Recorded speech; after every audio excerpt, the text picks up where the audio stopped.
Hey everybody, Tommy PV House here, and I want to talk to you about why applications fail. And I want you to think of all the failed applications you've had throughout your career. If you're as old as me, it's in the several hundreds. Maybe if you're a little bit younger, it's just a few dozen. But we've all applied to so many jobs and not heard back, or we got some generic rejection email. And I want you to think of this video as an opportunity. And if you're watching live, you're not going to see it, but soon I will post a picture of an email rejection I got back in March of 2013. In reality, it was the greatest opportunity I ever had in my entire life. And it led to the birth of DC. I had no idea in that moment that it was going to create something so much bigger than me. Um, but what I'm trying to say is we often think of applying online as, oh, here's an opportunity, let me throw my hat in the ring and see what I get. But we got to think of opportunity as different. We can't think of opportunity as something so black and white. And sometimes the greatest opportunities is an opportunity to change our approach. You know, give a man a fish, you feed him for a day, teach him to fish, you feed him for a lifetime. I created DC Hopefuls to teach you how to fish. How to not come up with little tips and tricks so you might hear back on 5% of your applications instead of 2%. I want you to just throw that all out the window and do what actually works. So that email I got back in March of 2013 was devastating because I was applying to a job that was half my salary. It wasn't in the field I wanted to be in, but I was just so desperate because I hated my job so much. There I am, massively in debt with a master's degree, 4 years out of undergrad, and yeah, I've got some work experience, but it's not in my field, and I'm just miserable. I've applied to over 350 jobs, and I've only gotten 3 interviews at that point. It's been brutal, and I actually got one of the jobs, and it's the job I'm in at that moment in 2013, and I hate it. I never would have imagined that if I had fast forwarded a year, I would be right in the middle of landing 14 interviews in just 12 weeks. But more importantly, I never applied to a single one online. And I ended up breaking into my field and jumping into national security, even though I didn't have the right clearances, I didn't have the right years of experience, I didn't check any of the boxes on the job application. It didn't matter. That is what we're trying to do here in DC Hopefuls. So one of the reasons that email woke me up, it was so blunt. It told me that they had gotten over 700 applicants. And I remember thinking to myself, how am I ever going to beat 700 other people? And as I took a long walk, because I was just devastated that someone was finally so blunt, I somehow almost became liberated as I really reflected on it and thought, well, that's a rigged game. I'm never going to beat 700 other people. I'm never going to beat 100 other people. I'm probably not going to beat 5 people. But if I go about it a different way, there's got to be a different approach. I've got to figure out what really works. And so that is why I'm launching a series of 3 videos. This is video 1 that is ultimately going to lead to my announcement of one of my favorite webinars. It's free. It's called Why Applications Fail and You Don't Have to. So in the next 2 videos, I'll expand more on how I made that switch from randomly applying so much and getting nowhere to pulling back on the applications and actually getting tons of interviews and getting a job that on paper I would have never gotten in a million years. But here's the real problem with applications. So you're kind of thinking like, I don't get it. Like, what's the trick here? Like, why are you bashing applications so much? Well, because like I just said, you're playing a rigged game. So first off, when you go and apply, you have to assume that the job is real, but it may not be. A lot of jobs are still posted online even though they've been filled. A lot of people know exactly who they want to hire, but human resources insist that they announce it to the public and like leave it open for a week. But like it's silly. They know exactly who they want to hire. That's been me on more than one occasion. Sometimes the job's not real. They want to like have a bunch of resumes and have someone in place in case they win the contract or they get that grant. So they might even like be accepting resumes and interviewing people, but like the job may not even come to fruition. So when you go and apply, you don't even know if that job is real. But even if it is, as we all know, you're going up against hundreds and hundreds of other people. That can't be the way we're going to build our career. Our career can't only be about our past because a resume is my past. It's everything I've already done. And unfortunately, for a lot of us, well, my past isn't in the field I want to be in. I don't have that direct experience that I hope to have. So I can't really prove to you based on my past exactly why I would be so good in this position.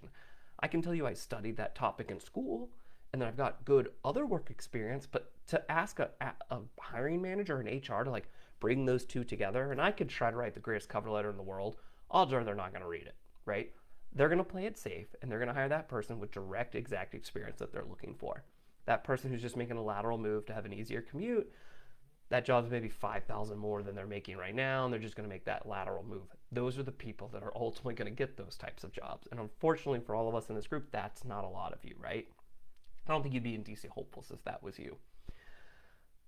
So ultimately, we got to do something different. We got to come at this from a different angle and think of it from the hiring manager's point of view. You've worked hard in your career. You've put yourself in a position where you're the manager. You actually have the decision in who comes onto your team. So you didn't get that by accident. You got that by working your butt off, and you're excited. It matters to you who you hire. This is going to be a person you see every day.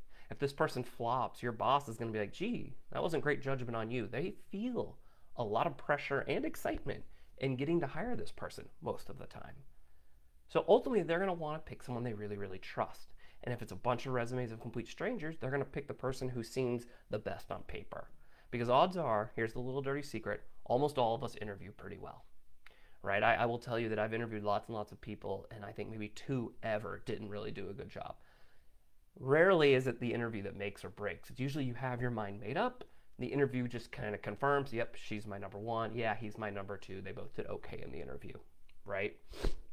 So the point of all of this is we want that hiring manager to trust us and have faith in us in a different way because we want them to already know us. They've met us through someone they know, and that person vouches for them. Maybe we get to know them a little bit, and they realize that we're kind, we're personable, we're really inquisitive, we're curious. We have these sort of intangibles because deep down, they know what most of us know.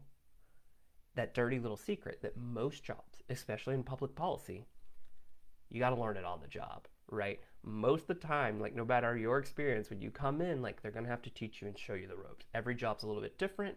And really, it's those intangibles. Are you flexible? Are you a quick learner? Do you have a good attitude? Those things are going to matter so much more than what job you had before, right? Those jobs in the past are just them trying to see if you can do those things. But if they've gotten to know you ahead of time and they've seen it for themselves, and they have people who they know as well saying, yeah, Tom's got it. You should consider Tom. I know you've gotten to know Tom. He's the best. He's great. Give him a chance. Suddenly, I go from a candidate who makes no sense on paper to actually the least risky candidate because they've seen what I can do. People have vouched for me, and suddenly I'm a really safe pick because I have all those intangibles. They know I'll show up with a good attitude, and I'll work hard, and I'll do all those other things. That's the key here. Is how do we network and ourselves so we don't need applications, so we can become that trusted person? And I know what you're saying. Tommy, it's so hard. I see these jobs online, and I know I'd be good at them. Maybe if I just hire a resume writer, that's what I'm missing. I've been there. I've hired 2. I've spent over $1,000 on resume writers in my past. They don't help. They don't, because only you can write your resume, right? And even so, no matter how great this person writes your resume, you're still in a stack of 1,000, or maybe not 1,000, but a couple hundred, right? Like, I don't know what someone can write.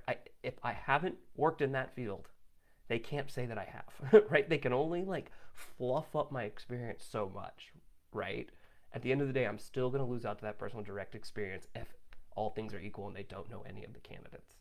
And I know what you're saying. Well, if they just read my cover letter, I pour my heart out, I explain to them why I would be so good at that. But they don't know you, right? You're still just a person writing a letter. And maybe if they actually took the time to read it, maybe they're impressed, maybe. But at the end of the day, you're still a risky hire unless you're an exact perfect fit on paper, right? A cover letter cannot overcome having a prior relationship and having real human beings vouch for you in a substantive way. Well, if I don't apply, how will I ever get a job? That's what I hear a lot. Look, you should apply it online, but how am I ever going to get a job if I don't apply online? Because a lot of jobs never get online. A lot of people snatch them up before that person ever has to post them. Or as I said earlier, remember how some jobs are fake because they already know who they want to hire?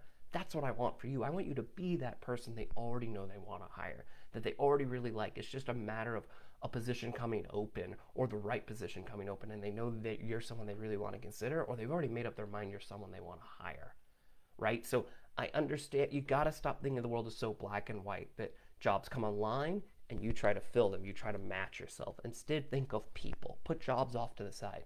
Think of people and the relationships you can get, and suddenly you'll start hearing about opportunities that everybody else won't even see coming online. And by the time that job does post, if it ever posts, you've known that job was coming for weeks and weeks. People have been telling you about it, and you're already well positioned ahead of them. So anyway, we're going to talk a lot about a lot more about that in the coming videos. I plan to post another video later in the week, and then the third video in the middle of next week, and then I'll announce the webinar. So hopefully this has at least got you guys curious and thinking about this new approach, and we can dive in a lot deeper on the next video.